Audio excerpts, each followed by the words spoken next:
Hi, I'm Greg Soul, and this is Why Am I, a podcast where I find interesting people and trace a path to where they find themselves today. My guest this go-around is Jimmy Ogle. He is truly in love with the city of Memphis in a way that I've never seen anyone love a city, let alone another person. He's only the third person to be named as the Shelby County historian. He's headed countless city organizations and has given thousands of tours of the city. In fact, I met him on a tour of bridges that led to a walking tour that ultimately led to a manhole cover tour and eventually had me do a tour of the country's first separated storm drain system. It's really interesting. I was literally looking at vaulted brick chambers that only a handful of people have ever seen. As you'll notice, if you ask him a yes or no question, you emerge 20 minutes later, and he may or may not have answered the original question, but it's always educational. That's the word for it. It's always entertaining. Please enjoy this chat with Jimmy. Mr. Jimmy Ogle, thank you for joining me on the Why Am I podcast. I don't know that I've told you that, but that's the name of this podcast. It's called Why Am I? You didn't tell me that. Well, I mean, the whole idea is it's trying to get to the core of who you are and why you are the person you are. And the person you are is quite interesting, and it sounds like you've had an interesting journey. Is that how you maybe put it? I kind of imagine you as you ever watch The Price is Right? You ever see the Plinko game? No, I didn't see the Plinko game, but I remember seeing that. I haven't watched much TV in the last 40 years, really. I remember Bill Cullen. Oh, Wasn't it Bill Cullen on I wasn't around for that. I don't know. Well, imagine a big board, a big vertical board with a whole bunch of nails in it. They drop a chip at the top and it just bounces around all over the crazy place. And so I like to think of you as a Plinko chip. You've bounced from one crazy thing to the next. But I used to give introductions for people. I don't want to do that anymore. Now I say, I started out like this. So you and I are standing in line at the grocery store. You've got a basket full of red Jell-O, and the line's backed up. We're taking time, so we're just having a little conversation. You tell me how you're going to make a bird's nest out of it, all that good stuff. I basically tell you, hey, I'm Greg, and I work for the AT&T store. I sell cell phones all the time, and now it's your turn to reciprocate. So who are you, Jimmy?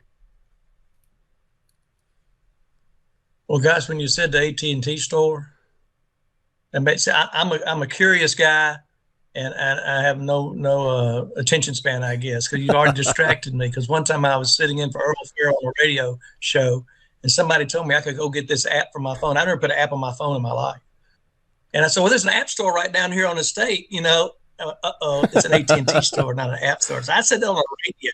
So when you mentioned AT&T, that always ding ding something in my head. I grew up. I was a lifelong Memphian for 66 years. Born and raised, right? Till the last 2 years.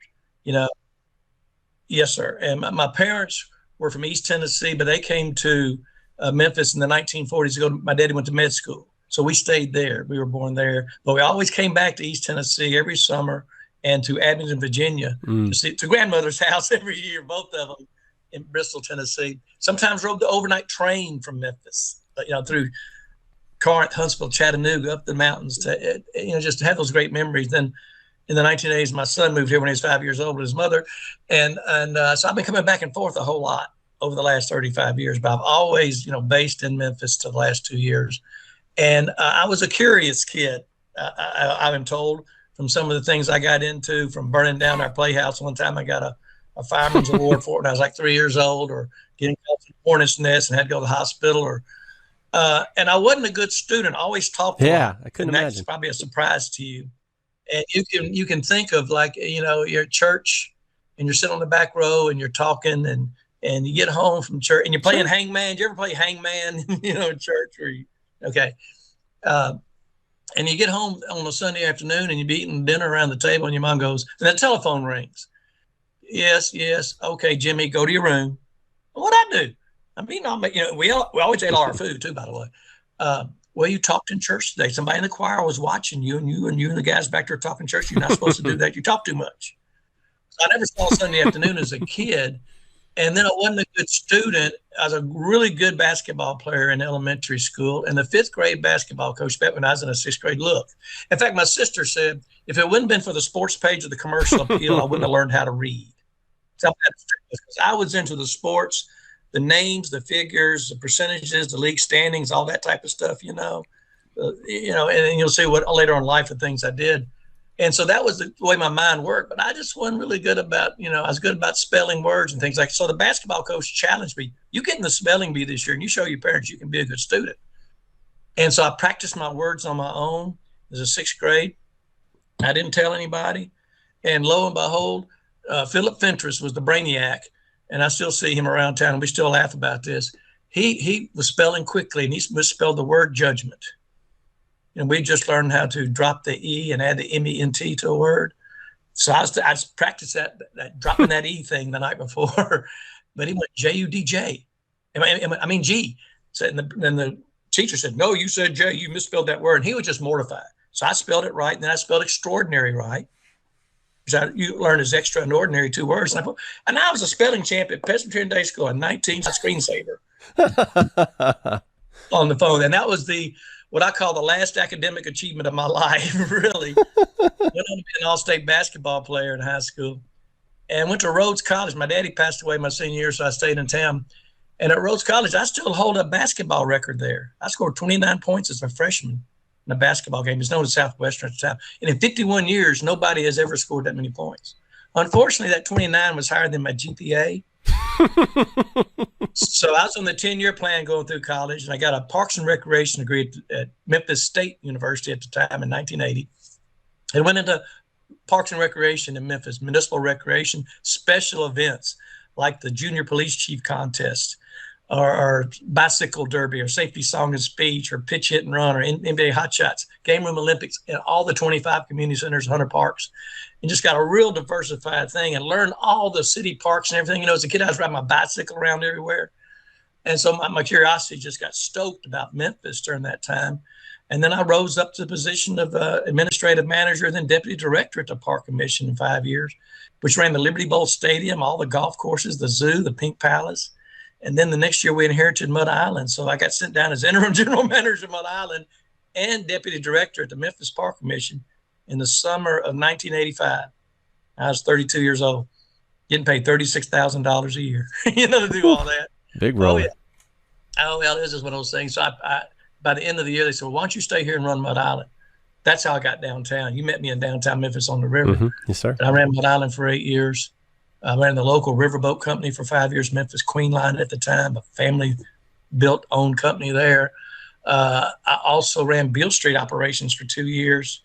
And then the Smithsonian approached me about running the Memphis Rock and Soul Museum when it opened in 2000 in the Gibson Guitar Factory building, which is right next to FedEx Forum. Mm-hmm. FedEx Forum wasn't there yet.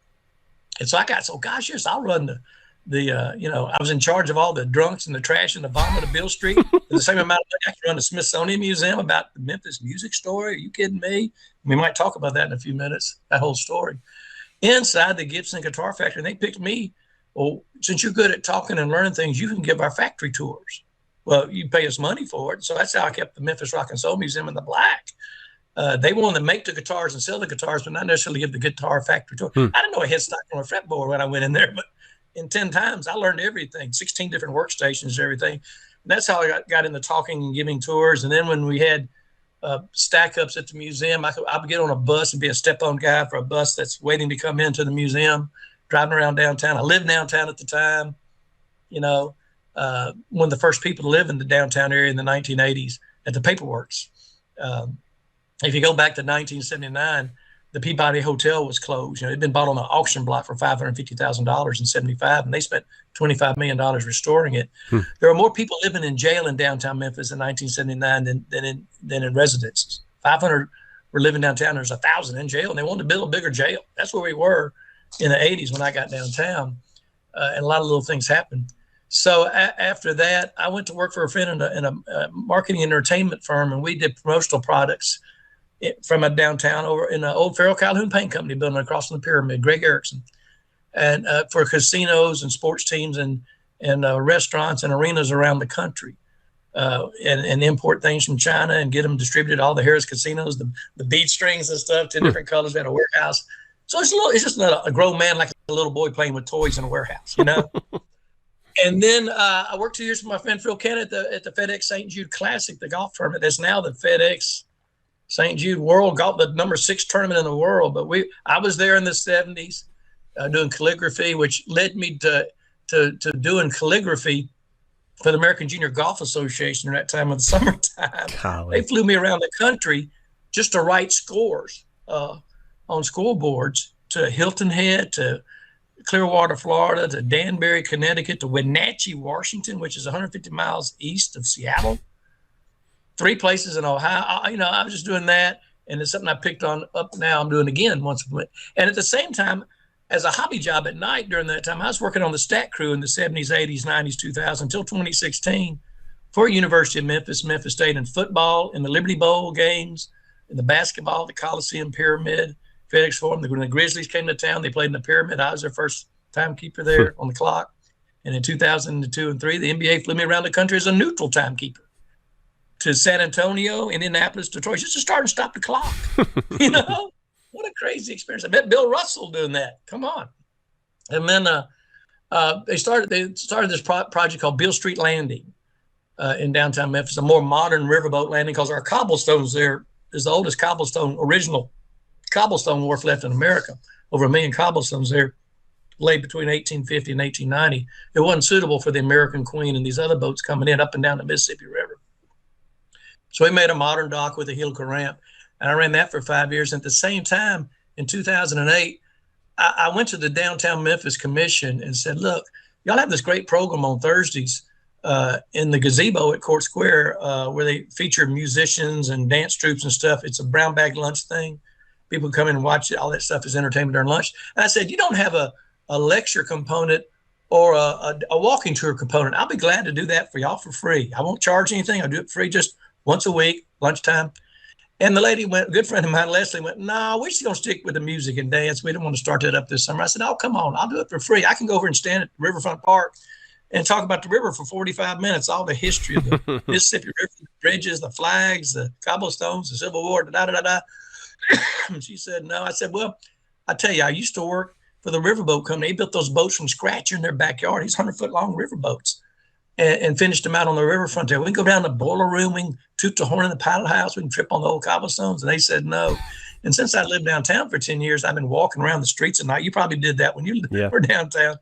Had a rubber ball. Nobody was downtown. The Civil Rights Museum went open, just all this stuff. I was bouncing the ball off the wall, and I started noticing manhole covers in the street. Okay. So I started taking pictures of all the different kinds of manhole covers between the Pyramid and the train station. That's about a 2-mile-long stretch, 5 blocks wide. There's about 2,000 manhole covers, different kinds in that area, but there's 157 different kinds. Because I went down every street, every sidewalk, every alley, every park, every plaza, where there'd be a manhole cover. Even in some buildings, they had them in their basements, and took comparative pictures. They had a whole book and everything. And I was going to do a photo exhibit called Art in the Gutter, because it's ornamental iron and all this stuff. And excuse me. And so I looked at Leslie and I said, how about a manhole cover tour? And she said, yes. So I finally got her to say yes off some traditional thing, but it had to have a wacky name and a catch to it. I didn't have a manhole cover tour. You know, I said, okay, I'll be back to you tomorrow with the route, because I can't walk all over downtown at lunchtime in 45 minutes, right? Mm-hmm. So I had to pick one street, 4 blocks that had good history. So I picked Union Avenue that night from Riverside to the Peabody Hotel. So I got the riverfront, the railroad track, the Bluffs, Cotton Road, WDIA, Peabody, November 6th, 1934 Street, all this history. And there's 147 different manhole covers in that area.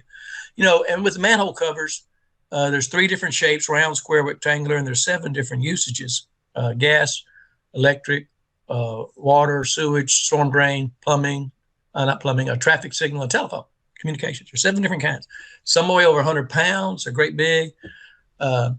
So I had some good ones in that selection in that area. I think you've taken that tour. I have. I've taken every tour that was available. I autographed your Mental Loss magazine in that tour.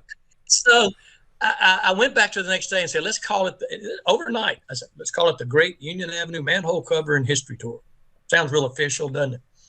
All you got to do, Leslie, is you got to promote me. I have no promotional vehicle, didn't have a website or nothing, didn't have any money to spend on advertising. What do you want to do? And I said, you promote me, and if I outdraw you in your program Thursday, mine's on Wednesday, you got to promote me 10 more times this summer on other parts of downtown. It's a win-win for her. It cost her nothing to put me on their website or social media. So they put it out on their website. The Downtown Memphis Commission is not called Center City Commission at the time. The Great Union Avenue Manhole Cover and History Tour. And the next day, the Commercial Appeal, Linda Moore from the Commercial Appeal calls me up and said, "You're not taking people down in the manholes, are you?" I went, no, that's against the law. And I would never do anything against the law. Goodness. But some of those covers are heavy. We can't lift them up. We've been told not to go down in the manholes. It's dirty. Somebody might get hurt. They might get stuck. Who knows? But really, you can't. Those are mainly surface covers that aren't very big, or manways, let's say. And there's 10 different reasons why manhole cover is round too, and I'll let you think about that for a while. And so I said, bring a photographer. We'll take some pictures. I'll show what I'm talking about. And so the next day in the Commercial Appeal, after she'd been on the tour, my preliminary practice tour, there was 4 big pictures, big size pictures covering the whole front section of the comparative manhole covers. The next day, there's 91 people on the tour and 2 TV stations, which I drew. And so, I went A Star Is Born, and the next tour is going to be Court Square and surroundings. The next one's the Pinch District. Next one's Beale Street, Cotton Row. And it grew to 32 different tours in downtown Memphis. So after that got popular, the University of Memphis Continuing Education came to me and asked me to teach it as a class in the continuing education. Oh, wow. That's when I got a laptop, because I want to have, I had a scanner, and I started scanning images for 3 2-hour classroom sessions and 3 3-hour walking tour sessions in downtown. And then people who couldn't come on a Tuesday said, well, golly, we want to come on the weekend and do the tour. So I'm off on the weekend. I want to have my own time. So I started combining 3 1-hour tours and make them a 3-hour tour that connected with each other. And they could come and go anytime they wanted to. And so that's how I did that. And then Rhodes College asked me to do it, which was something college I didn't do too well at 40 years earlier. So I taught a class there, and they're continuing education for 5 years. A very popular class. They made a lot of money. And and then they asked me to be on the historical commission. I had one history class in my life, okay? And that was in 1973. And Dr. Crawford is still teaching that history class. He's like 90 years old, University of Memphis. So I went out there, and then the next year they asked me to be the chairman of the historical commission. And then the next year, 2013, the Shelby County historian passed away. Ed Williams, a real good friend of mine. He was the second ever Shelby County historian. And I was a popular guy. And the only requirement to apply, it's an appointed position. It doesn't pay anything. It's voluntary. You just have to be a resident of Shelby County. You don't have to have a job. You don't have to have a history degree. You don't have to wear clothes to the interview. I mean, you know what I mean? Anybody, and the 6 people that applied, I thought 5 of them were better than me. But I got selected by the Shelby County government in 2014 to be the historian for 5 years, which I did. And it was an incredible eye-opening experience for me, and a good title, oh, yeah. Shelby County historian. But I wasn't an academician historian. My stuff, I'm kind of who, what, when, where. That's me, not the why. You might be more of a why guy than me, but I know the facts, the names, the spellings, the date, the places as good as anybody, and can spout them off, like that. And you will know that about Memphis history. I read over 400 books, bought over 400 books, and read about Memphis history for the next 6 years. Brought about 100 of them to here with me to Knoxville, but donated the rest to other people. Stop there. I'm not the most competitive reader in Memphis about Memphis history anymore. And I learned so many things from so many people. My first week at the Memphis Rock and Soul Museum, this is going way back in 2000, Sam Phillips came walking in. The Sam Phillips of Sun Studio, who discovered, Elvis Presley, Jerry Lee Lewis, Johnny Cash, Carl Perkins, B.B. King, Howlin' Wolf.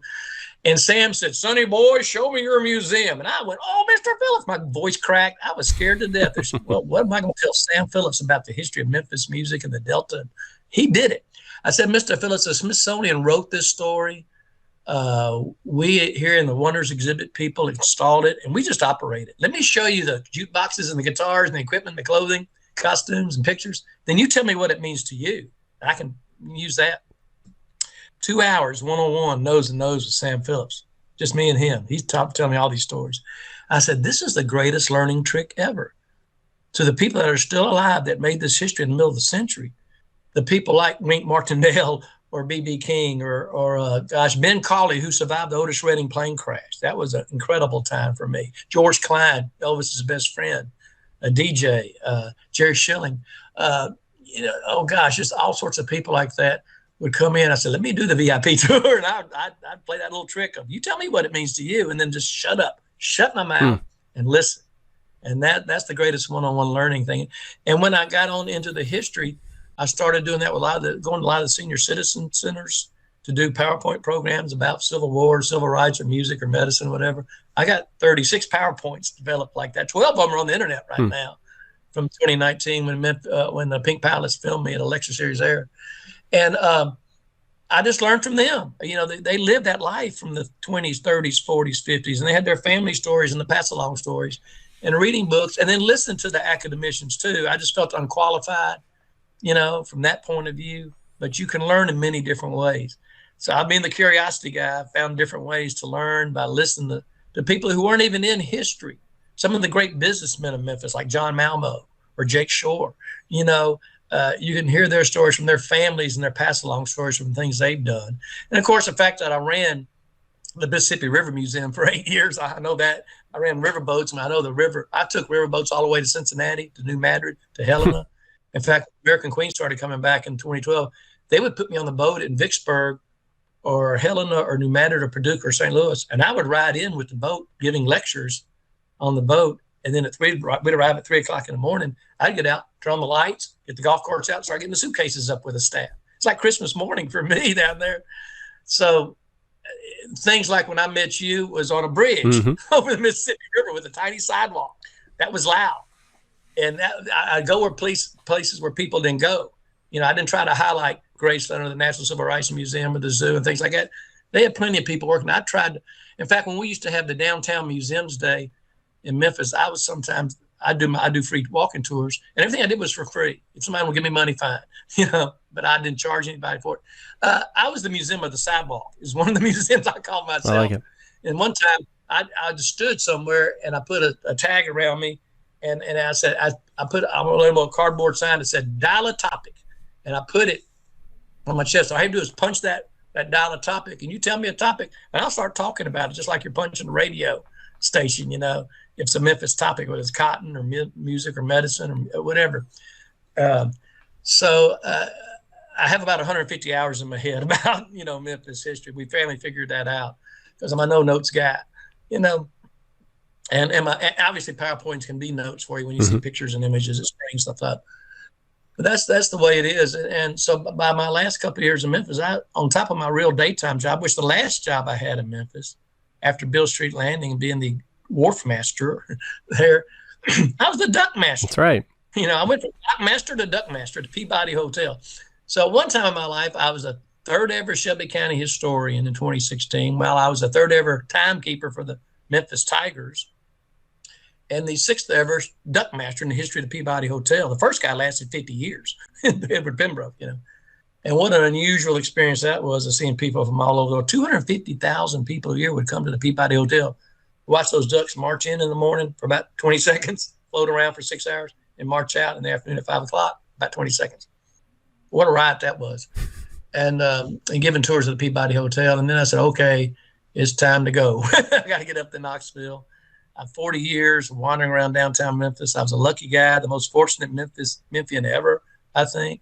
I gave a lot, but I got a lot. Still got a lot of great memories with me here.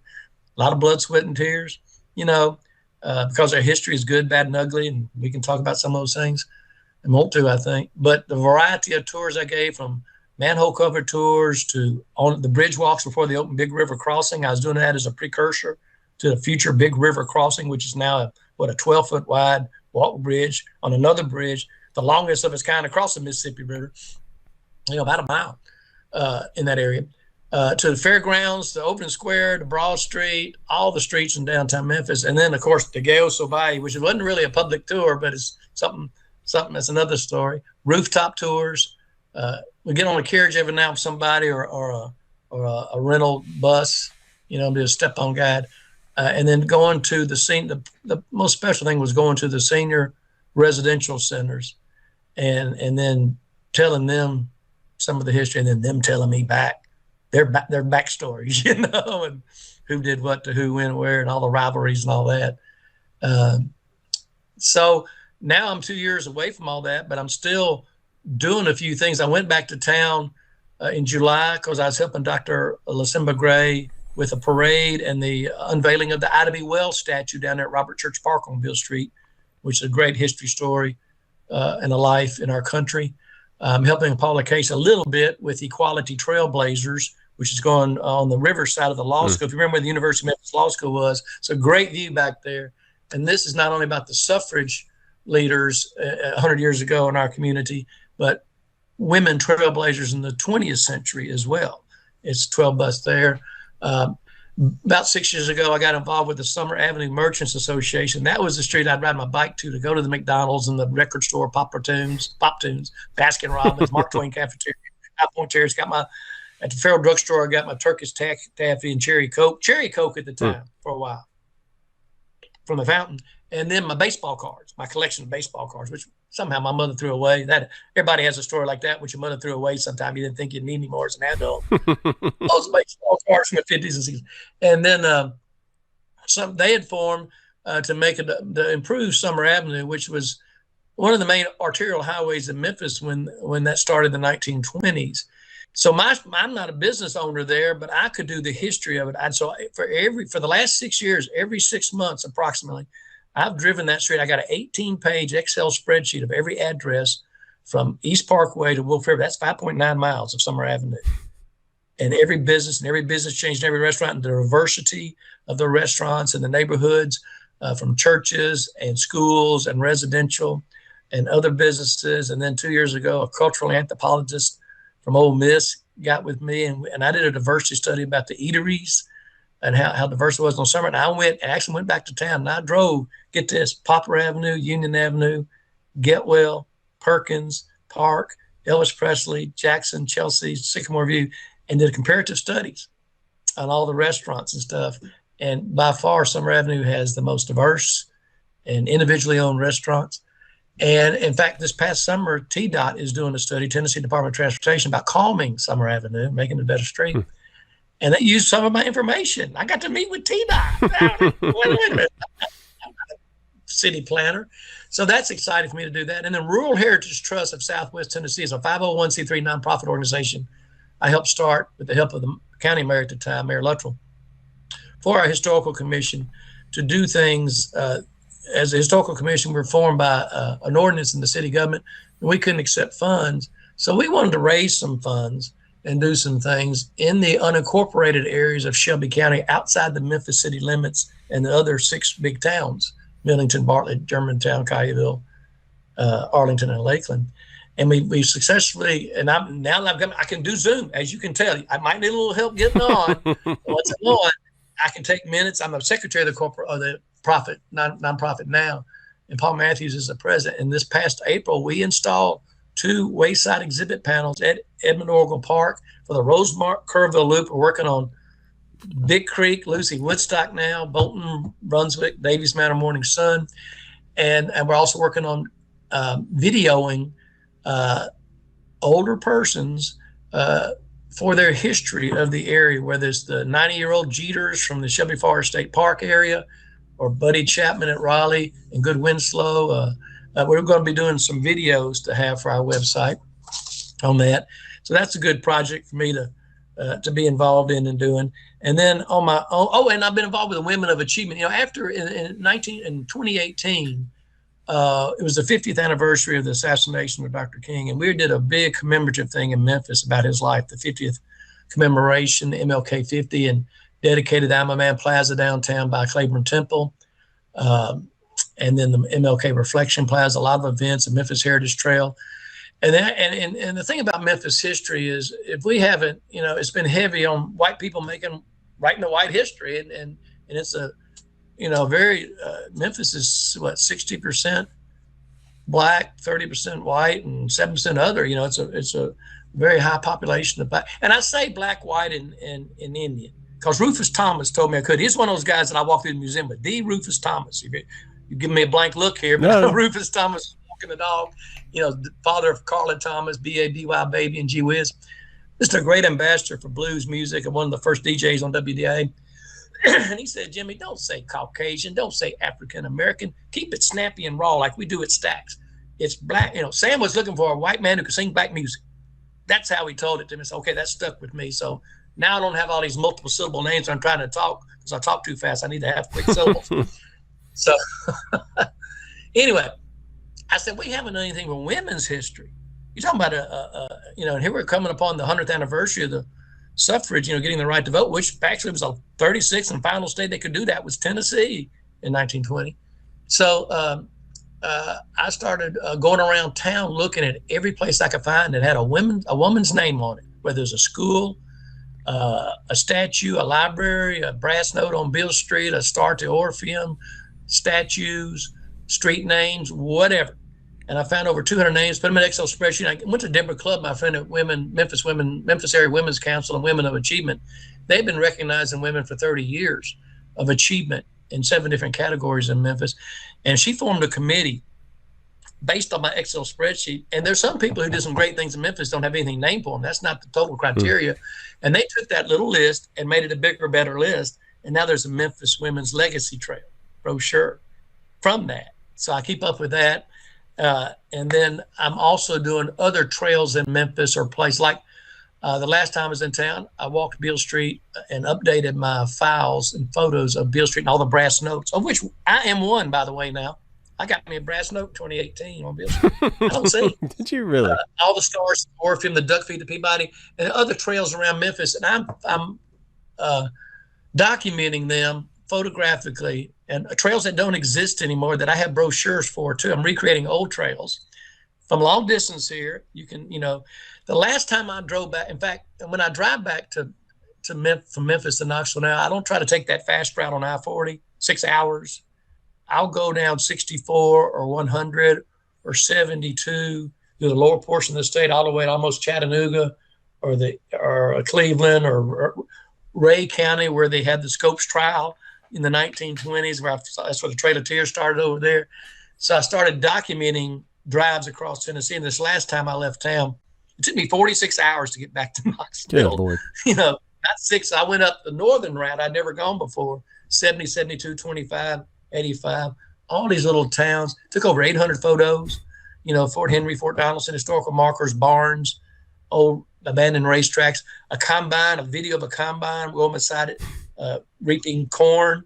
I just a total adventure, little boy style. Mm-hmm. You know what I mean?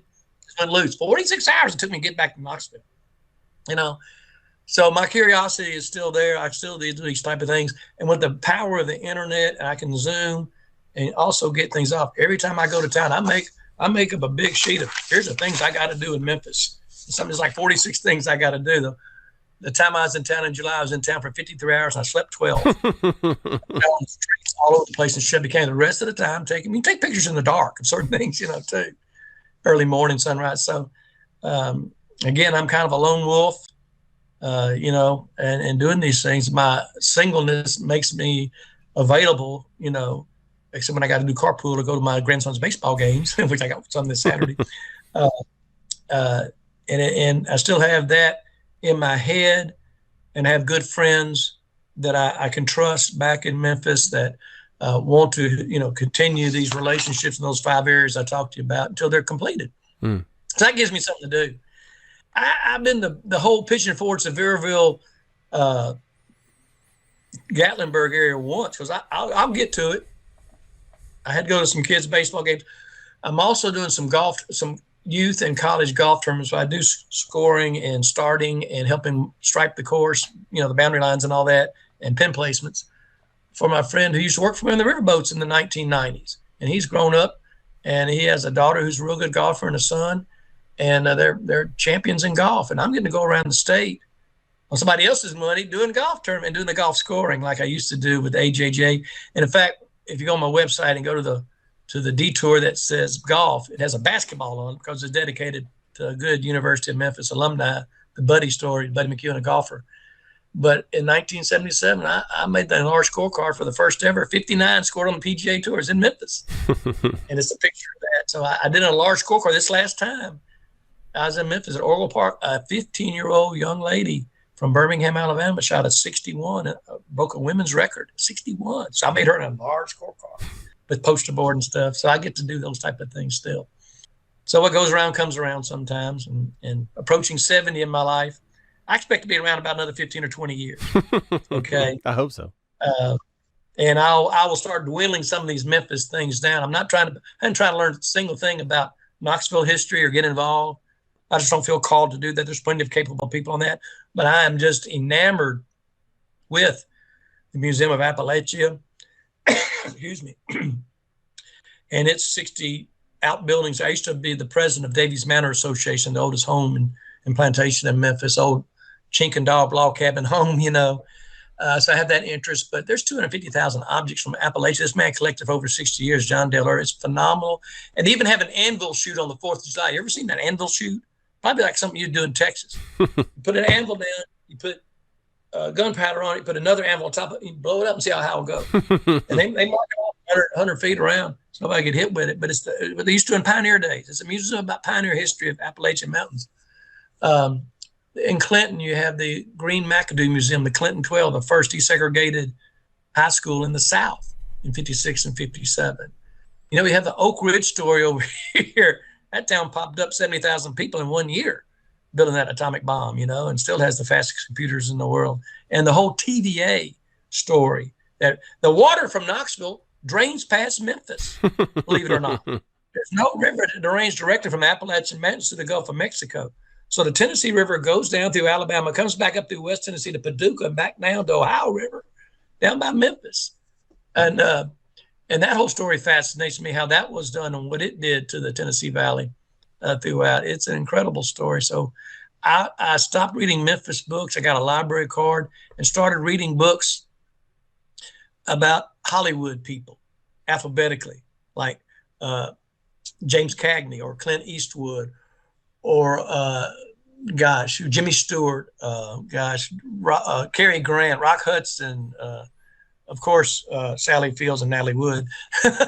But I've read about 40 books about these biographies about people, because we all, you and I know them as they're great Hollywood stars, success stories, they're great movies. Burt Lancaster, but their first 20 years of life, of their acting life, was a struggle, and they had losers, they had flops, for sure, and they're going from stage to Hollywood, to the big movies, trying to project all that, and then to the little TV. Are you kidding me? And that all fascinated me. And then two lives in particular, Charles Schultz, because my niece is a great collector of peanuts and stuff. But his life, it's a 600-page book. Read it. All those 17,000 panels he did were life stories about his life and his family and his friends and growing up and everything and living. I never knew that. And he became a millionaire, made other people a millionaire with all that. And then Charles Lindbergh, because he landed at Armstrong Field in Memphis on October 3rd, 1927. Spent the night at the Peabody Hotel. We got the menu in the memorabilia room there. I used to talk about that on the tour. Lindbergh's life, he just been flying for a couple of years, and he wanted to win that money going across the ocean at first. How did he get back to America? Aboard the USS Memphis, of course. There's the Memphis connection. And then he went around the country on the 92-city tour that year, promoting aviation as a new way of travel, which shamed Memphis into getting more serious about its aviation. And the Armstrong Field is on our next set of tours I'm doing in Shelby County at Woodstock, where Ida B. Wells used to teach, where there's lyrics from the song Soul Man comes from Woodstock. Have I told you that story before? And so it's a great little area, and that's where commercial aviation began in Memphis, which now it's the largest cargo airport in the world, because FedEx started in Memphis in 1973, you see. So it's just amazing where these stories take you into our history. You know what? So that's what keeps me going. That and crossword puzzles. I work about 30 New York Times crossword puzzles a day, too. Goodness, a day. 2 days this week, I've sat in that chair right behind me 12 hours. and turn the TV on to old movies, like on Turner Classic Movies, and they're rerunning some of these old. I'm seeing some TV I never saw before, like some of the Law and Orders, And what's crazy about that is their commercials. So I've stopped, and I've started making a list of commercials of all the pharmaceutical drugs, different names. This is the list. There's about 40 names of the different kind, and the commercial's about a minute. But the 15 minutes tells you what the product is, and the last 45 seconds is disclaiming everything that could happen to you. Right. watch a drug commercial. That's another project I'm working on. But anyway, because that's just in the distance while I'm working on my New York Times crossword puzzle. Yeah. Yeah. And I buy books at the Union Bookstore. You know, I bought out everything here at these grocery stores, and they're too easy. So I had to go. And I used to be a member of the New York Times Crossword Society, by the way, back in the 90s. They used to send me mail subscriptions to crosswords. You know, I used to get peanuts in the mail because I ate all the peanuts out of the Shelby Forest General Store area up in Memphis. You know? I guess I didn't put peanuts on my gourmet list, but that's a snack. You didn't have that category of snack foods. You know, but so I just rambled for about 30 minutes there. But that kind of tells you. Well, what I am. While you're talking about, why am I? Is that what you said? I got lots of questions here, but something you just. Well, you go, and I'll try to be brief in my answers. Something you just made me think of is when you said peanuts. I just found out that the peanut shop down there in downtown, they're closing up. Yeah. Well, the building is in bad shape. Right. He's the first floor. You know, he's 8 feet wide. In fact, he was one of my stops on my Main Street tour because he was so cool. Mm-hmm. And I think that's one of 3 of those shops left in the country now. At the time, 3 years ago, it was one of 6. And the one just like it closed down on Summer Avenue. That's been downtown since 1924. And that cooker or baker, whatever you got in the front of the store that makes the bowls of peanuts, is one of the rare ones in the country. Rita is Islamic by religion. Okay, I don't know the right terms here. And I found that out because I would go to that spot and always take the groups in there, and it's only 8 feet wide. Oh, yeah. It's about 30 feet or 40 feet long and 8 feet wide, and the aisle's only about 2 feet mm-hmm. wide. So you get 30 people in there. He stands up on the counter and gets everybody directed where you get your heads all the way down and takes a picture. There's a lot of showmanship to him. Gives you great peanuts. And so one time I went down, I had a group that really wanted to do it, and it said back in 15 minutes, a little paper sign on it. I said, wow. So we'll go over here and tell about the manhole cover story right across the street in Stallford Time, where there's 3 different kinds of telephone manhole covers: Western Union, Cumberland, and Memphis. Why would you have 3 different telephone companies? Because it wasn't all consolidated. So 120 years ago, if you wanted to talk to everybody you knew, you had to have a separate telephone line for each, a separate phone, and a separate number. You had to have 3 in your house to talk to everybody. You couldn't talk to yourself in your own house. That's not all consolidated. Just like the trolley tracks right there are 5 feet wide, but in the 1880s, the railroad tracks in the South were 4 feet 8 inches wide apart, gauge, we don't call it. Up north, they were 5. In Canada, they were 6. So if you put something on that train in Canada, it had to change trains twice to come through Memphis to get to the South. So in 1881, they put like 6,000 people out on the railroad line between Cairo and New Orleans, like 900 miles, and moved that track over 4 inches. And by 1889, there was 8 railroad depots in downtown Memphis. I wish I'd have thought of that. Just like the upside down ketchup bottle. I wish I'd have thought of that since you don't do ketchup. So I'm telling those stories. Or the building there right next to it, the 10 South Main, part of it was built in 1904, and another part in 1914. It's 10 years apart, and you see the seam right up the middle. And by that time, he's turned so I go back in and said, Rita, if you're closed like this, he's a one-man shop, really, mm-hmm. Has a daughter that works there. He says, I'm doing my prayers. That's how I learned about it. Well, when do you do your prayers? Well, and he picks up his cell phone. So his cell phone tells him, his modern cell phone tells him when to observe a 3,000-year tradition mm-hmm. from the Middle East in downtown Memphis, and messes up my tour. And we laughed about that. I said, I'm going to do my prayers. I said, I'm all for it. Just understand, and I'll go and I'll come back to it, So every time I do go to Memphis, I do stop by and get a load of peanuts from him and talk to him. And he said it was the building structurally bad above him, and his vent has to go out a certain way, from the health department stuff. And he's looking for another location. He's not closing because of COVID right. or lack of business, nobody downtown. He can't find a suitable location to move to. A lot of people want him to go to Beale Street. He don't want to be on the Beale. He's a daytime, Monday through Saturday type of guy in downtown, basically 9 to 4 or 5. Don't want to do the nighttime stuff of Beale Street or be in the in and out mm-hmm. and the parking and barricading and all that and all those crowds. He just don't want to be a part of that. He don't want to go down to South Main, which I thought would be a perfect place for me. I've tried to think he wants to be in that core of downtown. So he's kind of stuck, and his sister runs a little tea shop, Sue Hair. So, and she hadn't been open since COVID hit anyway either. She hasn't been open, a little tea shop. It's for you. And So is again when other peanut shops around the country have closed, and particularly the one out, I took a picture of him and what was his name that ran that for a long time. His brother also worked at Pop Tune. Anyway, of them 3 years ago, they were both in there together, and I got a picture with them, and they were talking about the history. There's another one in Baltimore, but it's a very rare shop in a way to cook peanuts, I guess. And you used to have a little peanut that would knock on the window, with the cane. Had a Kennedy $50 or Kennedy dollar, silver dollar. I guess Kennedy was a silver dollar, wasn't it? That'd be tapping on. So hopefully he's still looking for a place, but he has to get out of that location by the end of the year. Yeah. So yeah, there might be a time here in the winter he's closed and not. And what do you do to get a Vent-A-Hood in a building downtown? $20,000-$30,000? Who knows? But the capital outlay, or finding an old restaurant location that already has a Vent-A-Hood that can adapt.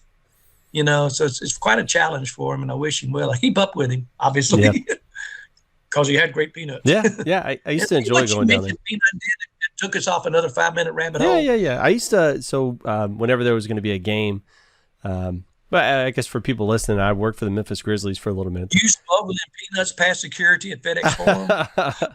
No, I would. I'm getting Stropper I would gladly. Right now, like before the game, probably an hour or two before, I'd walk downtown. I was already downtown, but I walked down there to Main Street, and I would get some, I don't know, whatever just struck me at the moment, and I'd bring them back into the office and share them with everybody else, because there was a whole army of folks that had to be up there all the time, whenever that stuff was going on. And so, I don't know, I just felt like I was supporting kind of like this little hidden treasure and sharing it with everybody else. I enjoyed it. And you were. And I'm going to tell him next time he might be a guy you might want to talk to sometime on a podcast if he's willing to. I was thinking he might be interesting. But you know what's funny? I'll say this, Jimmy, is you're talking about getting to those games. They just don't happen at tip off.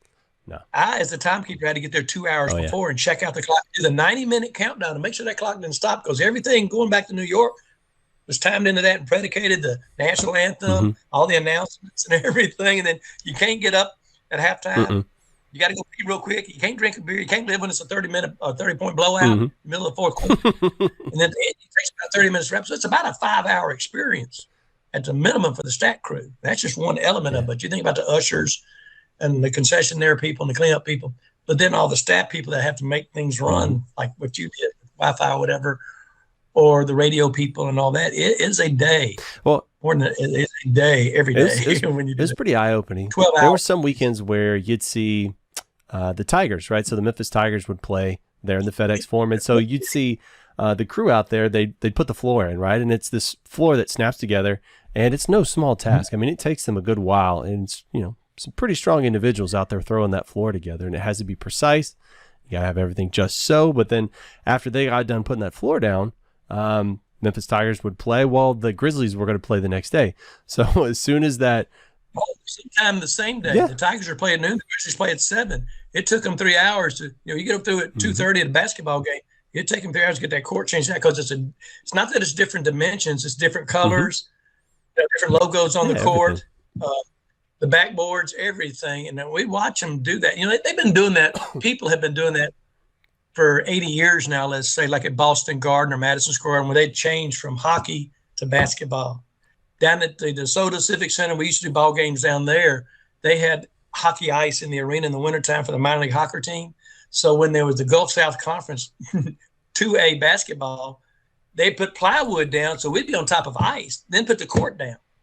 And my feet never were so cold, but sitting on ice, on the basketball court on top of that. And they've been doing that for years. So just a marvel of doing that in the same day, much less. And even when when the Lady Tigers played, like on a Wednesday night, the men Tigers on a Thursday, Grizzlies on a Friday, boom, boom, boom. It was 3 different sports too, by the way. It's basketball, but it's 3 different sports, the level of play, even from college men to pro men. It's different as daylight and dark. And you probably observed that. And the speed and the athleticism and all that. And then all that goes on around it. Well, what's crazy to me is you'd see they'd put out the floor, the Tigers would play, they'd rip the floor up. The next day, the Grizzlies were playing, so they'd have they'd have all of that, then they'd have to rip up the floor.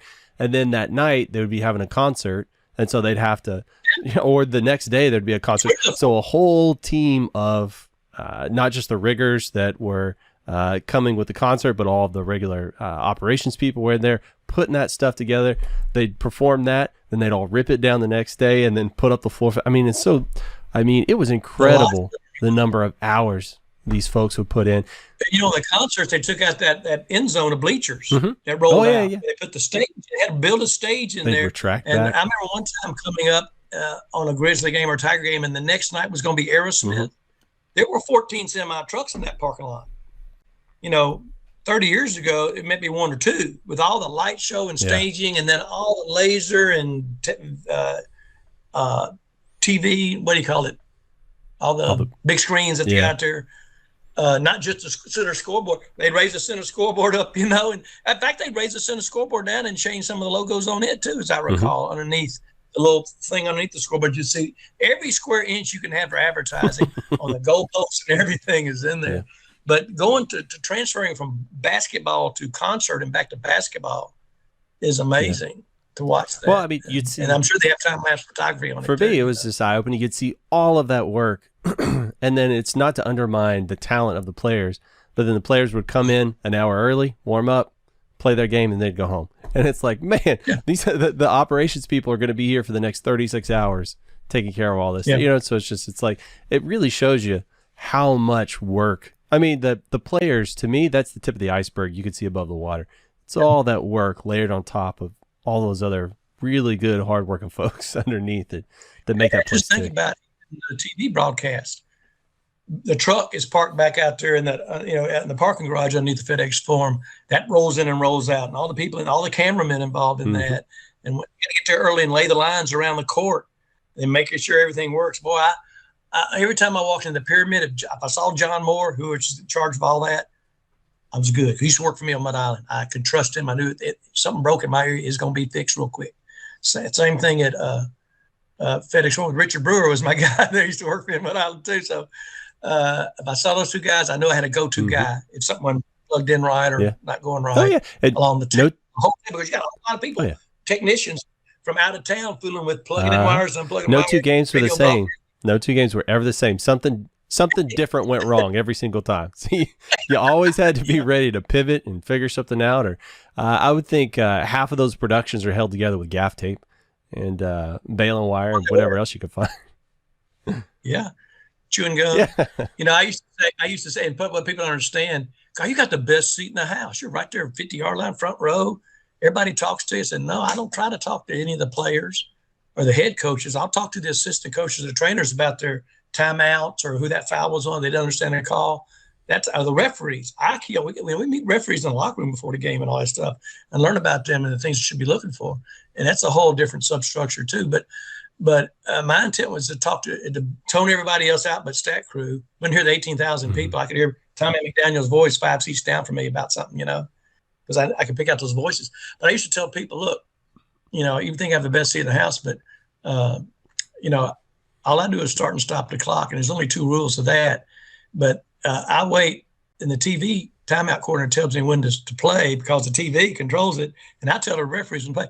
I got total control of the game for 5 seconds every time the whistle blows because the TV tells me when to start every time. Not the referees, not the coaches. It's the TV. That's how important that is now. And to keeping the clock as a clock operator, you could do it, Greg. There's 2 rules. You start the clock when somebody touches the ball in bound, and you stop the clock when the whistle blows. That's it. Now, how hard can that be? Why are there so many controversies? In the last 20 years, the referees' whistles has stopped the clock. And they started from their hip. I'm just backup. And they can tell you which whistle blew first in the timing mechanism, and it stops the clock 0.3 of a second faster than the human reflex. So every time a whistle blows in the game, you're saving 0.3 of a second. Think how many times a whistle blows. A lot. In a game. That's what I always review. More than reviewing time for when whistles blow when something happened. And it's the shot clock operator has the hard job of, it has to be possession, not contact. So see, we're contact. That's real easy. Not possession. Juggling balls, a ball hitting a rim. You're 55 feet from a rim and it's bouncing off. And here comes Shaquille O'Neal standing in front of you. You can't say, hey, Mr. Millionaire, can you move out of my way because I can see this, And then, you can't see the backside of the rim. Or the fumble dribble. So that's the toughest one of all the positions. Shot clock's easy. buzzing a horn is easy. I remember when I was doing some testing, I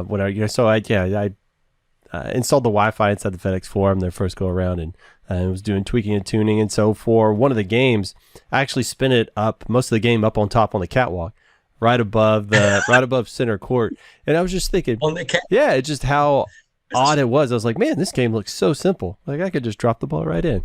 It was kind of the strangest feeling. Well, of course, everybody was also, they were like, I don't know, 3 feet tall, it looked like. So I was a pretty good ways up there. It was just, I don't know, it was just so funny how a quick change of position can adjust everything. This is a 1,000-piece jigsaw puzzle of FedEx Forum. From the far side looking down. I'm in this right here. Right here. My sister made this for me and gave it to me. So I'll send you information from FedEx Forum, 1,000-piece jigsaw puzzle that you helped put this thing together. You see, this is the box it came in. How about that? That's pretty timely. See, I'm Johnny on the job. Yeah, man, you're ready to go. You used to work there, dude. Who could show you a jigsaw puzzle? It wasn't a jigsaw puzzle to you putting all that together. It was. It was a joy to come walking around looking at manhole covers and going through storm drains. Oh yeah.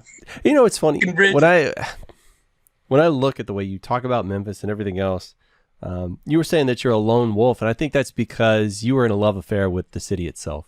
That's the only way I can kind of describe your relationship. So I've lived in a lot of cities, and I've never fallen in love with a city the way you seem to really love Memphis. And I'm just curious where that comes from. I think it found me. It found you. Kidnapped me. And the thing, in the 40 years of jobs that I had being out in the community, from parks and recreation and poor neighborhoods and all that, and day camp programs, and we were delivering food, some of the meal programs in the summertime, mobile recreation, to the biggest things in Memphis, from Pyramid to Mud Island FedEx Forum, all the Peabody Hotel Duckmaster. Are you kidding me? But there's no city in America that tells the story of American history better than Memphis, Tennessee. Good, bad, or ugly. I always say that. I start every talk out that way, and it all starts with the river, and the river coming down, draining 41% of continental America, 31 states and 2 provinces. I got all that. I don't want to get to all those boys, all those stats right now. But found on the river, found on hardwood and cotton, up on that high bluff that never flooded in that delta, and been a crossroads for our country. So transportation and distribution to this day is our number one employer in Memphis. So we've had a lot of diversity coming through there from the early, DeSoto in 1541, from the, you think about the history from the Native Americans to the European explorers to the American settlers to the European explorers to the American settlers. All came through there, getting across this country, coming down that river, with the crossroads of America. And you look at things like the railroad from Charleston to Memphis in 1857 was the first railroad to connect the Atlantic Ocean with the Mississippi River in the history of our country, right before the Civil War. And that's what saved Memphis from any destruction of the Civil War. It was a 90-minute naval battle out in the river. Not a single building was burned. Nothing was burned in Memphis. It's quickly the largest inland naval battle in the history of the world. It saved Memphis, where Atlanta and Montgomery and other cities were being burned with land battles. We were quickly a very strategic northern Union-occupied town for troops and supply movement because of that railroad, because it was cobblestones in that river. And Grant planned his Battle of Vicksburg from there. Sherman planned the March of the Sea from there. So we skipped all that destruction during that part of our country, only to be 15 years later devastated by yellow fever and lost our charter for 14 years, worse than COVID would ever do. It's the largest loss of life or any natural disaster in the history of our country, ever. The 5,000 people died. We lost 3/4 of our population through desertion or disease in 3 months in 1878. Closed down, So Memphis has gone up and down over the years and been so innovative with some of the first for our country. I know what our time allows here, but these things are what attracted me, the firsts and the onlys, and just being able to freely walk around and talk about it. And then every day in life, I'd meet somebody who created that history or who was a relative of somebody or worked in those facilities. So it came easy to me. Mr. Curiosity here. Are you kidding me? Let's go climb a tree and talk about it, and Overland Park and all the different things. And again, I'm good about the who, what, when, and where. And I'm not a politician. I'm not an activist. I'm not a journalist. I'm an observer and a recorder and a talker. You see, it's a little bit different road than what the last 5 to 10 years history's been going through in our entire country. And I've been involved in some of those meetings and some of those statues going down and parks renaming, and I still follow the continuing story to this day. I don't necessarily take sides. I'm friends with everybody in the same room. We can talk it out, and a lot of our things going on in the country, not just about history, but whoever has got the quickest social media, the quickest, greatest sound bite. You can't talk about this country in a 20-second sound bite or our history. It's a little bit bigger than that.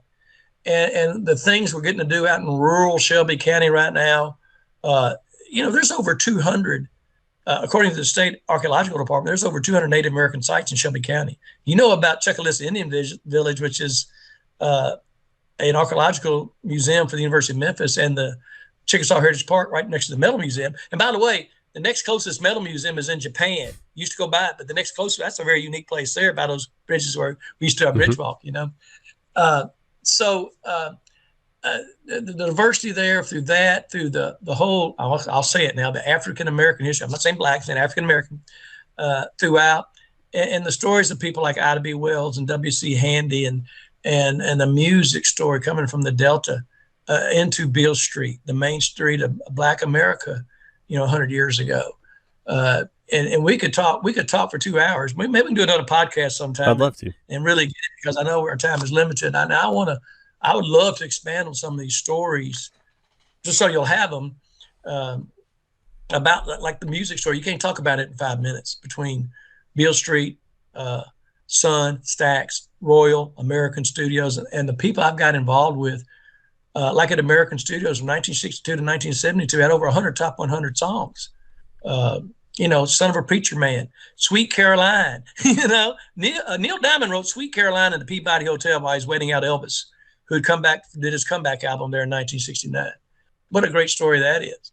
And Sam Phillips used to be an engineer at the Peabody Skyway Room in the 40s when they did the big band music, one of 3 rooms in the country, New York, Memphis, Los Angeles. They did the big band music on CBS radio.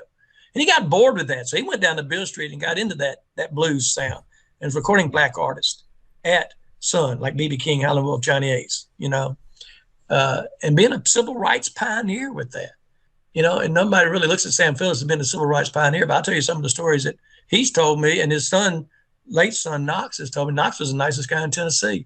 But I got to meet those family members too later on down and hear their impressions, or the people that worked with him, like George Kind or Jerry Schilling, or the people at Graceland, all the Elvis stories, and being involved with historical markers. I did like 8 different historical markers in downtown Memphis, places of influence to Elvis, Popular Tunes, Lauderdale Courts, American Studios, Humes High School, Lansky Brothers clothes. Oh, let me show you this.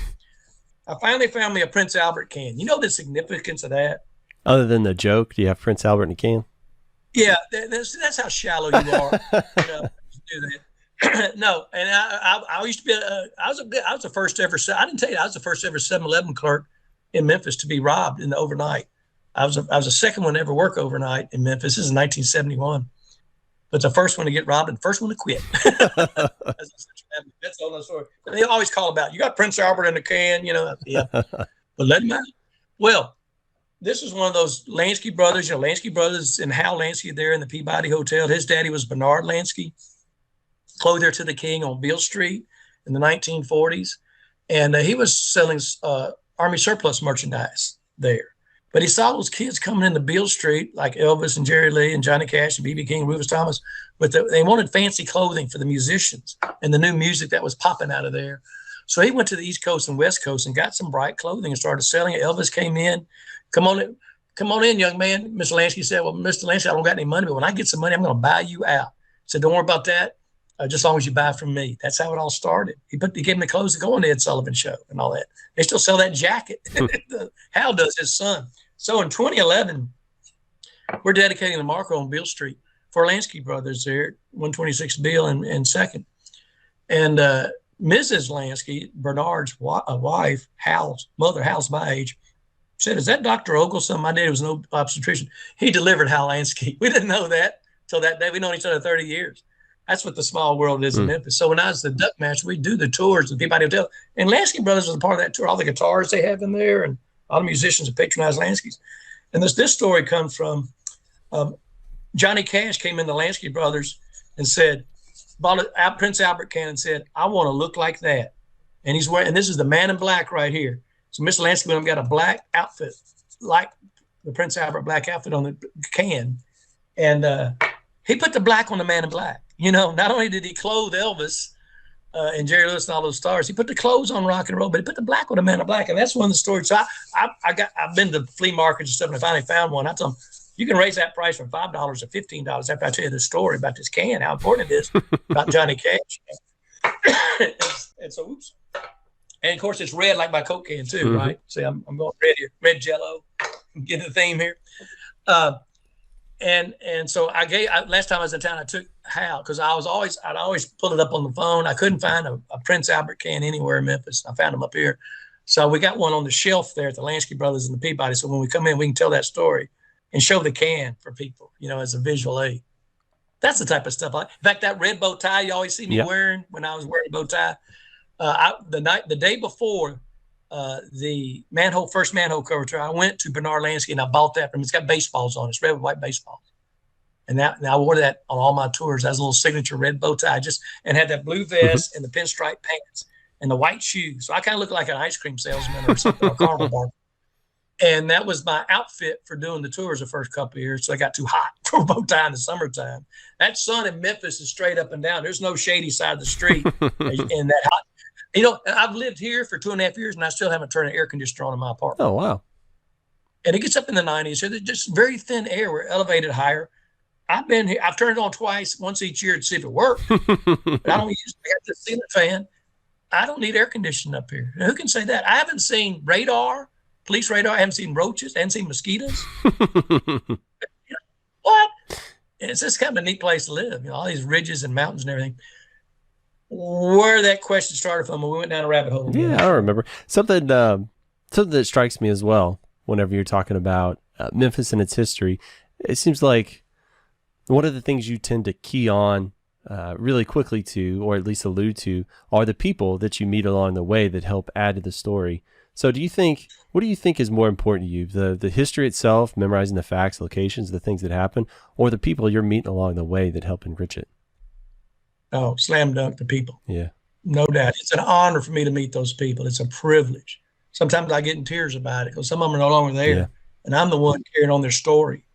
You know, and I got, Pink Palace did 12 interviews, 12 of my PowerPoints, and that's on YouTube. And then the Downtown Memphis Commission did about 20 hours of me walking through the streets of downtown. So those stories I use, and I credit those people. It meant so much to me that person told me that directly. You know, I didn't hear it from a second party or a third party. I read about a book or a magazine or a DJ on the radio talking so-and-so did this. That person told me that, you know, specifically, like the Rufus Thomas. And I bought Rufus Thomas' last birthday cake. You know, he died in 2001. And of course, there's a funny Rufus Thomas, Elvis Presley, Phil Jackson story, Los Angeles Lakers story. I'll tell you next time we come here, I'll tease you that, about all that, my Grizzlies work. But hearing those people, and then you look back and go, Rufus Thomas, when they did the Watt Stax concert, I think it was 1972, when all the Stax artists went out to LA Coliseum to watch because of all the trouble out there. And there's 100,000 black folks in the LA Coliseum for the concert. Otis Redding's playing, Isaac Hayes, all these folks. And Rufus Thomas comes out there in his hot pants and his go-go boots and goes, and he was a DJ, real, smack talking DJ. He said, who would have thought of this? 100,000 black folks here and nobody's been shot yet. And that's how he opened up his gig there, Rufus Thomas. Everybody just laughed and loved it because Rufus could say that. You know, the troubles of people were always sung about with Stax Records, more in the Royal Studios with Willie Mitchell over there, than with Sun or American. You know, that's more pop music or rock and roll. And the hardships of the blues and the R&B and the soul. And then when you get inside and know these people, they got a sense of humor about it too. That just blows you away. Like, gosh, I can't believe he said that, but he said it and I heard him say it. Nobody else made it up. And that's recorded, So meeting those people that made that history, WDIA was the first all-black formatted radio station in the world in Memphis in 1948. And the last historical marker I did was for WHER, the first all-female radio station in 1955 that Sam Phillips and Kimmons Wilson put together in a Holiday Inn. This Holiday Inn started in Memphis, the third Holiday Inn there, down on 3rd Street, right at Calvary Rescue Mission. And I can tell you another story about that, about the 10 Commandments. I'll tell you some other time. I did in Memphis. But to meet some of those people, none of those WHR people are still alive, but people who worked with them and knew them more, like Dave Brown or Betty Wilson, I know, but Jones, I think, but Kimmons Wilson's daughter, who was a cheerleader at my high school when I was in high school. And now I'm seeing them 50 years later in this context. A lot of that happens to me because I've stayed out there all the time publicly. And even when I left my daytime job, I was down at FedEx Forum or the Pyramid or the Liberty Bowl, at football games, basketball, in the golf tournament, seeing the media people. And, I had to eat dinner in the media room there. So I'd sit at their table and talk to some of the announcers and newspaper reporters about other stuff. They didn't want to all talk about basketball. We get ready to cover basketball. Let's talk about something else. Those guys became good friends of mine too, or good sources for me, and vice versa. To this day, people are calling me, hey, if I don't know the answer, I can get you to within 5 people of the right answer you're looking for. So I get a lot and I keep a list of all those phone calls I get just to pat myself on the back. I was able to do that and not even live in Memphis. So those relationships lasted, and some of the widows or some of the people that are in some of those senior homes, like Red West, his widow. Red was one of Elvis's best friends, went to graduated from Hughes High School with him, 53. We got to dedicate to Mark, and Red was there, and George Klein and Mark James, who wrote Suspicious Minds, and John Bramlett. They sang Old Shep.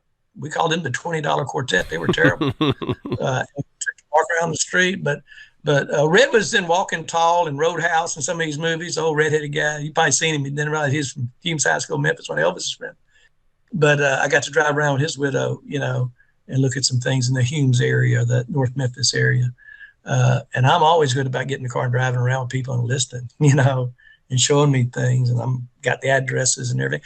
I went to high school with Robbie Hummel, whose mother was the last Miss America from a city and the last one to wear a swimming suit. When she won it in 1948, Barbara Walker. And Barbara Street is named for her over there by Rose College. And his brother, Andy, was in Big Star, the great group called Big Star that Jody, do you ever know Big Star? You remember that name? But Jody was the drummer.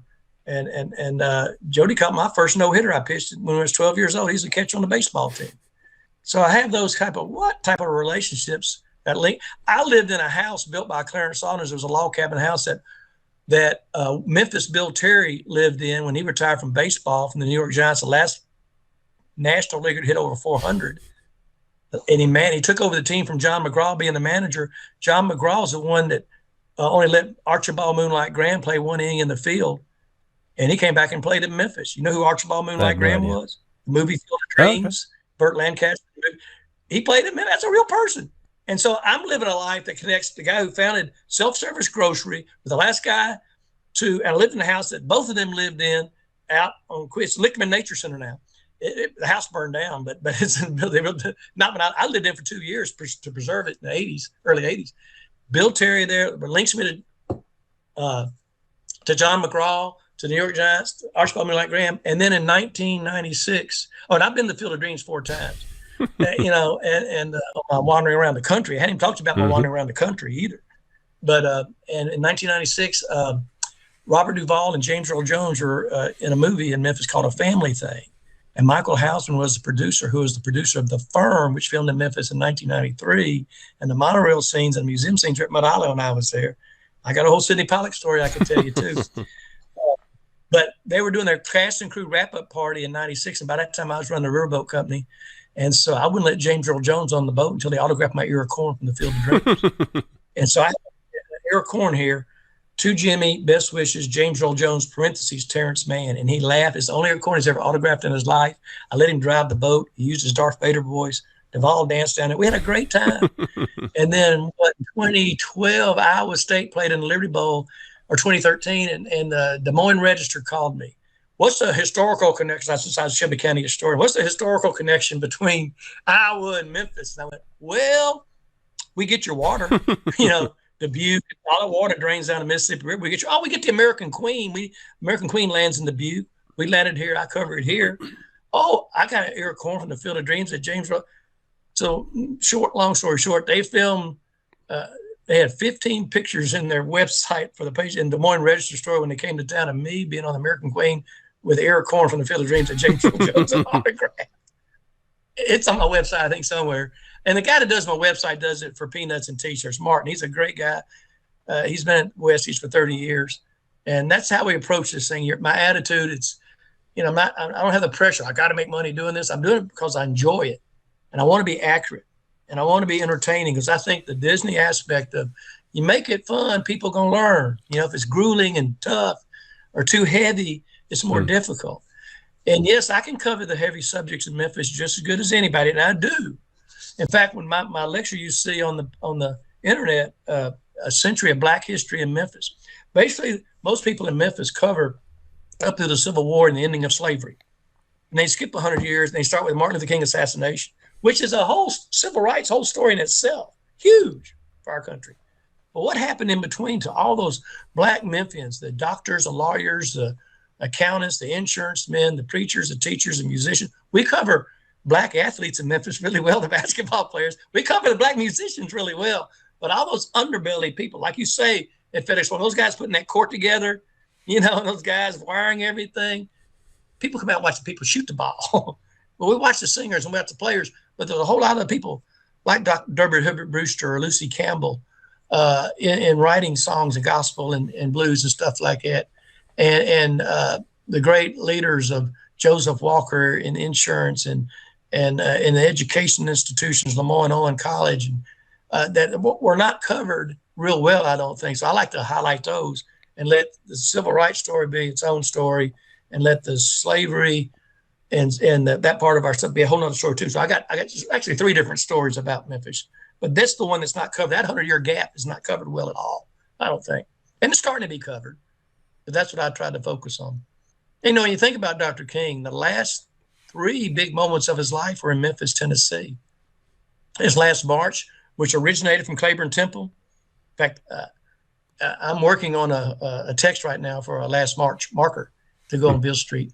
We're going and hopefully relocate Ida Wells down to Church Park by her statue. But that direct line of Hernando would go, and FedEx Forum got built over it. So it picks up as Rufus Thomas Boulevard on Beale Street. So you have to walk through the lobby of FedEx Forum to recreate his route, turn left on Beale, then right on Main. That was broken up on March 28, 1968. He came back a week later, and on April 3rd, he gave the last speech of his life at Claiborne Temple, about a mile south of there. You can see it from the rooftop at Peabody Hotel. There's 10 things that changed the world from the rooftop at Peabody Hotel. I can show you on that tour, And that was at Claiborne Temple. I've been to the mountaintop speech. And then the next day he was killed. His last breath was to Ben Branch, whose saxophone we had in the Memphis Rock and Soul Museum. His widow, Vivian, was alive in 2000. Got to talk to her. But his last word, and Reverend Samuel Billy Kyle was still alive. I'll save that story. But the last 3 big moments, his last plane flight, there's a historical marker by the Tennessee Historical Commission at the airport for his last plane flight. And of course, he was treated by R.S. Lewis and Sons Funeral Home, which is on Vance, right by FedEx Forum. And body was prepared there for travel to Atlanta and viewing one day, and then he went to Atlanta for his funeral.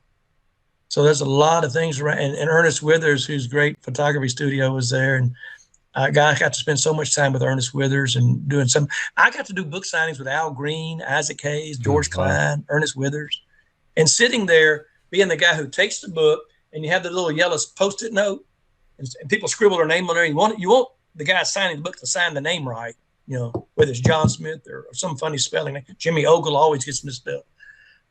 So you want to make sure that it's written where he can spell it right, and give a little salutation there.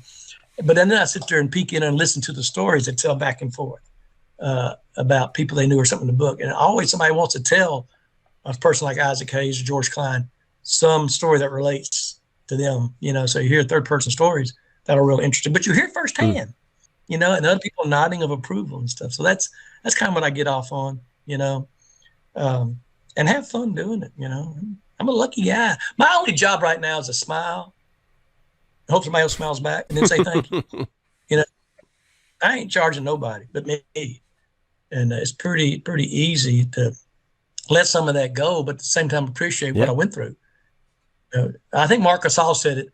He's not sad that it's over when he got traded from the Grizzlies. Once that is over, he's glad that he experienced it. He's glad that it happened. And I thought that was a great, mature quote. And Mark was coached by the son of my high school basketball coach. And when I was in Ogle Park in September, the grandson of that coach was playing in that golf tournament. I got to announce him. And when he came up to the stand, his last name was Peters. I went, Jeff, Judd, John, or Jason. He looked at me like I was crazy. That was one. John was his daddy, but his three uncles were Jeff, Judd, and Jason. Who are you? Well, I was Coach Peters' first all-state basketball player. And then the next day, a kid, 12 years old, came up, and he was from Memphis. And he went, where'd you go to school? He said, PDS. I went, I was a spelling champion there in 1964, and his dad just going, well, I was a spelling champion there last year. So those things happen to me. It finds me, I know I'm out there wandering around and wild and curious and all this stuff, but I don't seek attention for it really, and I've gotten a lot of attention, gotten in some trouble here and there every now and then, that's okay. I'm not doing anything criminal or illegal, or anything worth getting fined for. Something you said just then, you said these things find you. But to me, the moral of the story is if you're not out there moving and shaking, you're not out there doing stuff, you're not out there meeting people, nothing's going to find you. Yeah, like just when I met you on that bridge walk, nobody had thought that bridge on the Arkansas side leads to nowhere. It leads to the shoulder of the expressway, and people have been killed. That's the only way you could walk across the Mississippi River in Memphis was from that park, Crump Park there, 3/4 of a mile over, and then you go down, and you're on for the next 4 miles, you're on the expressway walking on the shoulder against traffic. And that's what the beauty of the Big River Crossing takes you all to West Memphis and eventually connects with the levees through Arkansas, Louisiana. Great project, Big River Crossing, opened in 2015. But you're just trying to get people to come down. Everybody's all worried about Tom Lee Park and the Memphis May festivals and all that stuff. And what happens in Tom Lee Park? It's a neighborhood park now. There's 25,000 people living downtown and da-da-da. But there's 250 acres of open free public park land on the Memphis riverfront from Mississippi Greenbelt Park to Wolf River all the way down to the bridges. 11 different properties and different views. I mean, those high views that we got there at Crump Park and on the bridge and Chickasaw Heritage Park with the mounds, and Ashburn Couple Park are incredible moves. And that's where the river turns too. So you see the sunset going down the river to the southwest and that big curve. And then you're flat down with the river level too. And the river fluctuates 40 feet during the course of the year. So it's not an easy thing to develop on. And certainly not on the Arkansas side of the river where it floods every year. Used to flood for 40 miles in that direction until they built the levees. So, I go to those places because I worked. If I was a parks director, I had to know who was cutting the grass where and where things were broken or glass or parking lots or lights not working. You had to know all those things, so you had to get out into the parks and detect them. And then you had to program and make sure people programmed them right. In 1979, I was the first guy down there at Tom Lee Park, and they're bringing in concession stands, and they had to have permits from the health department and electrical wiring and cleanup and insurance, and I had to check all those things off. And now it's a little bit more sophisticated and all that now.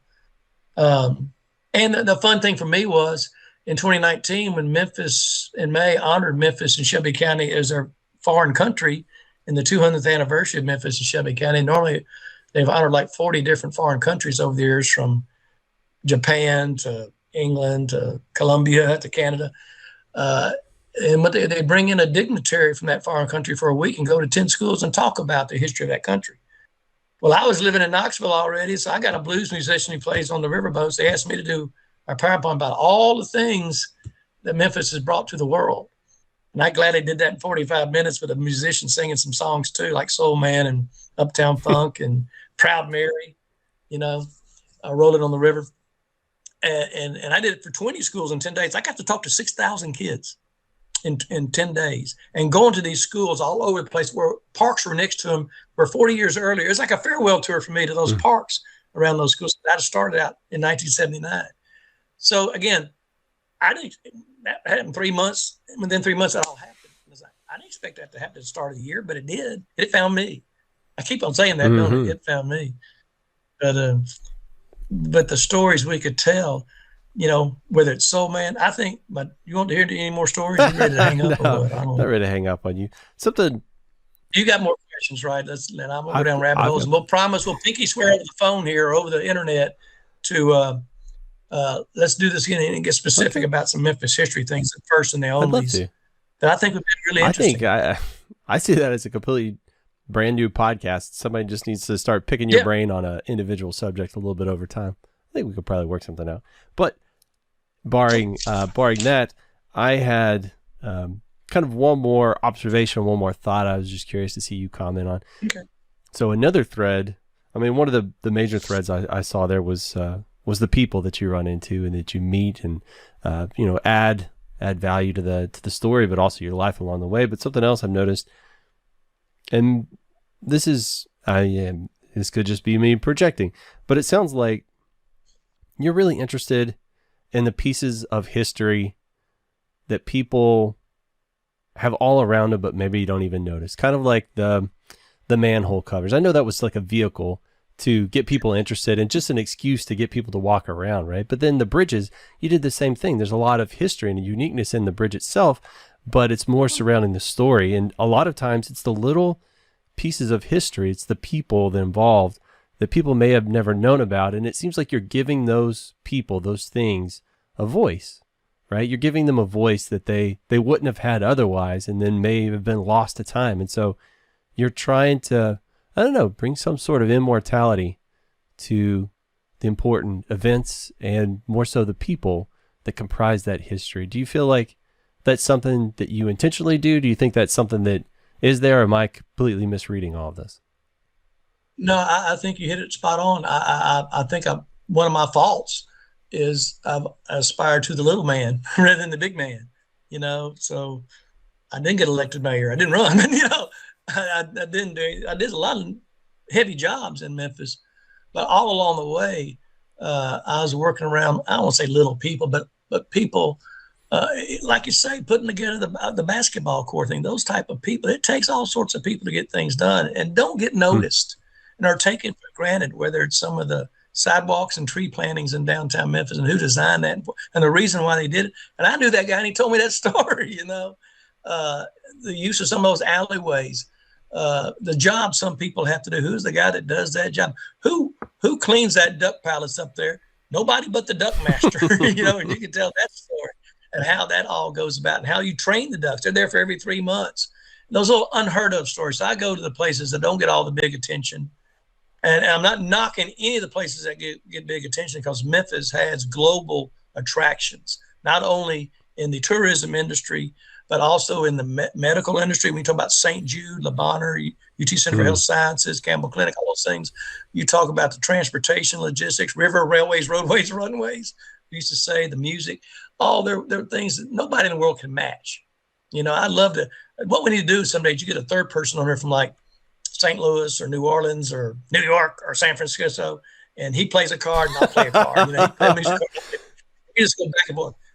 He'll end up in about 30 hours. I'll end up in about 200. I'll wear him out. Or that little pickle thing you talked about coming down at Price is Right. But, the guys that work for me and helping set up those special events, the Frisbee catch and fetch contest, or the first ever disc golf course in Memphis for an event, the maintenance crews that came out from those trucks. I met some of those guys that were working that day on February 1st, 1968, when the 2 guys got killed in the sanitation truck that sparked Dr. King coming to Memphis, the sanitation strike and all that. And they were still, and Roosevelt was a guy who I thought he had to be 80 years old when he was working in the 1980s. And I saw him in 2005. He's still working for the Memphis Park Commission maintenance, driving a truck. He picked up a marker from it and said, "You Jimmy Ogle?" Yeah, you Roosevelt. Yeah. We both had gray hair, but, but we remembered each other 25 years later, in totally different settings. And those are the things that mean things to me. Going to the front street delis of the world and seeing Lee Busby, the late Lee Busby, and hearing his stories from that corner, and to the Colettas out there on South Parkway, where Elvis used to go in the 50s, and it still has that same atmosphere in it. Or over to Little John's over in Crawfordsville, Arkansas. I can drive that Delta at sunset. Used to listen to Garrison Keillor, Prairie Home Companion. It's timed it. You get out there and get that spaghetti out there that wasn't as good as my mother's, but it's worth the trip in the States. But the experiences with it and the people you meet along the way, the real people, people like Charles Kuralt and Bill Geist with, CBS News that got to do all that around the country and meeting the interesting people. I did that on a different level in Memphis. I wasn't recording them or anything. Like some of them we have some recording on, I guess. But I am sharing our their stories are sticking to me like Velcro, and I'm sharing them out and giving them credit for it. These little people are just as big as any of the politicians or activists or businessmen or shakers and movers or movers and shakers, whatever it is. They're just as important and just as much fun to be around, and I've been fortunate to be able to walk on both sides of the street and up in the penthouses and down the basements, in different circumstances as a volunteer. Gosh, as a volunteer for the Blues Ball and things like that, the stories I got to hear from people like Judge DeArmey Bailey or Fred Smith in a casual setting, accidentally, really, is worth another podcast. Yeah, for sure. Something somebody said a long time ago that, man, it was just one of those, I don't know, watershed moments in kind of the way I think about the things I've learned and sharing those out. They said, they were talking about just things they've learned. They said, this knowledge that I've acquired, it's not mine to hide behind lock and key to hoard. They said, anything I've obtained, it's mine to give to everybody else. And I don't think I've ever met anybody else that so perfectly exemplified that expression.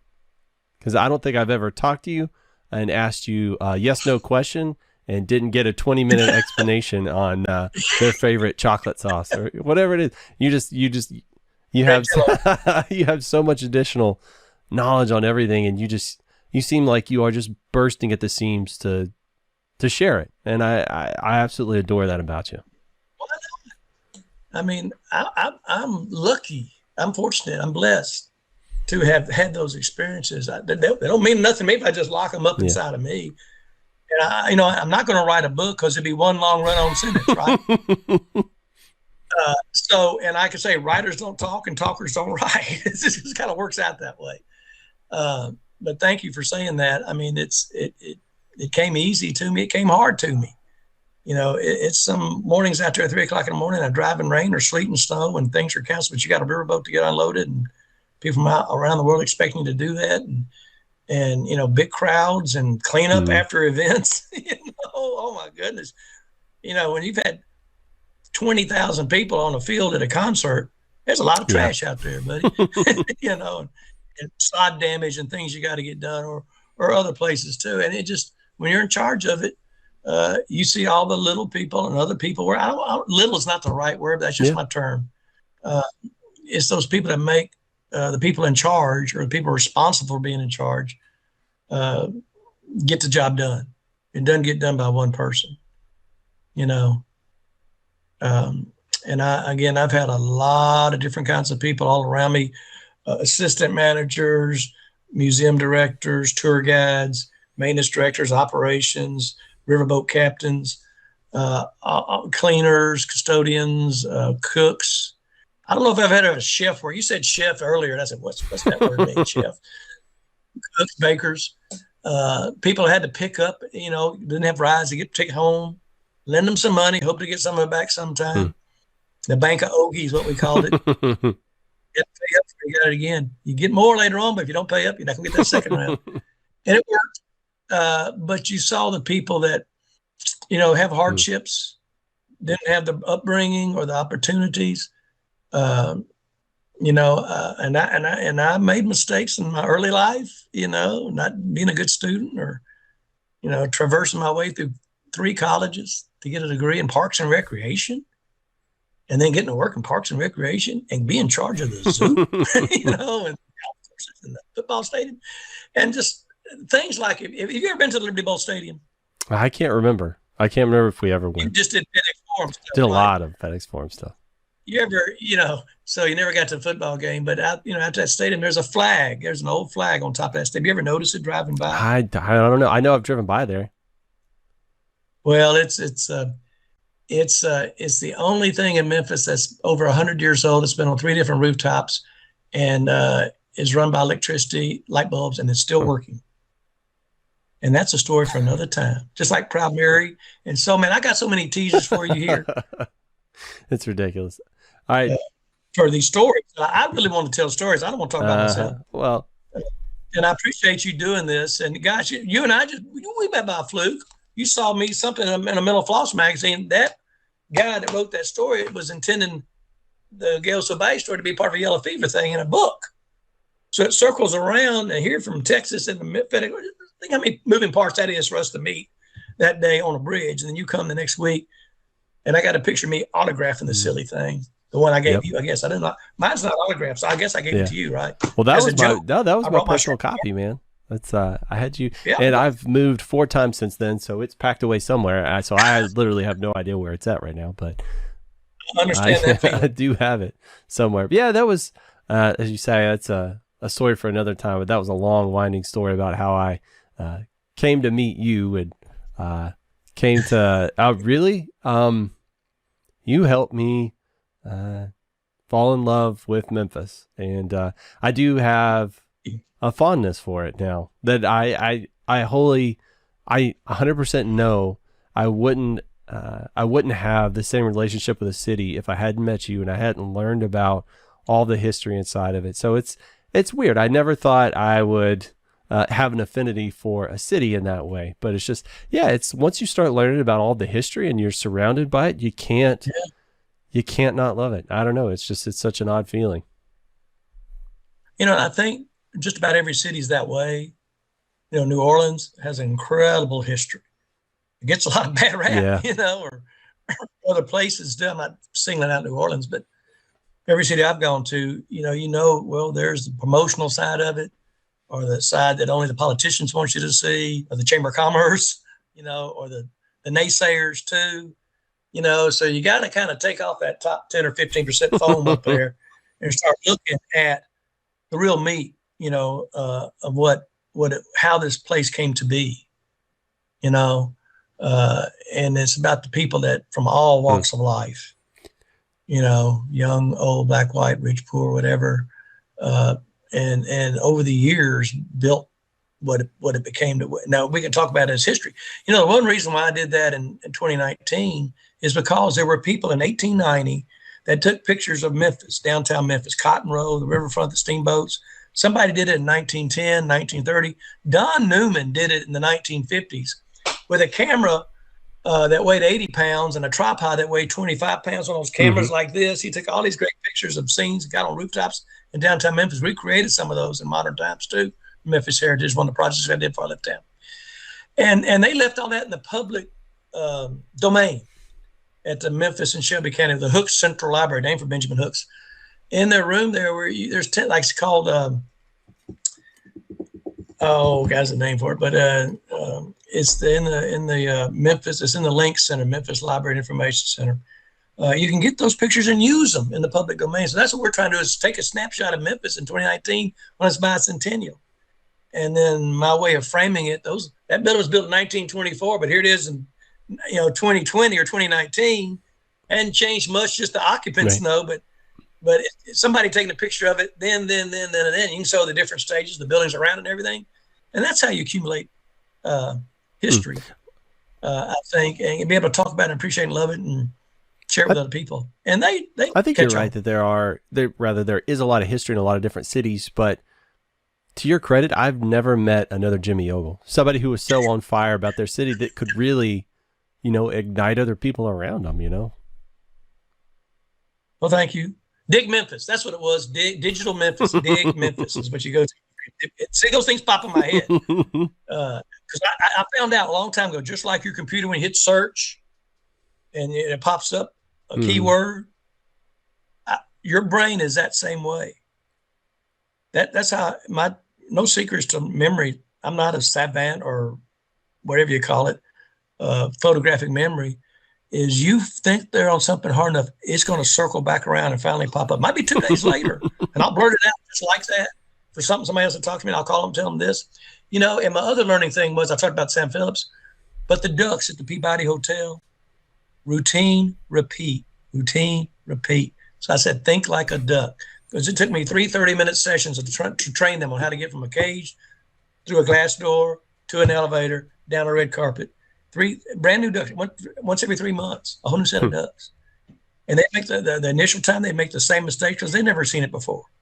And so I talk to them like I'm talking to you now. These times I tell you, part of my delays getting back to Knoxville is I'll see cows on the side of the road or roosters or goats, and I'll stop and talk to them, and tell them about the ducks at the Peabody Hotel or something else. And turtles and I had spiders, stink bug, what I have, sweat bee, and a snake. I talked to a snake for 55 seconds on the Virginia Creeper Trail last week in a bush, you see, and told him about stuff. And he just sat there and looked at me like this. He was absorbing. That's what it is. And I was about 2 feet away from him and zoomed in, It's like what a big snake.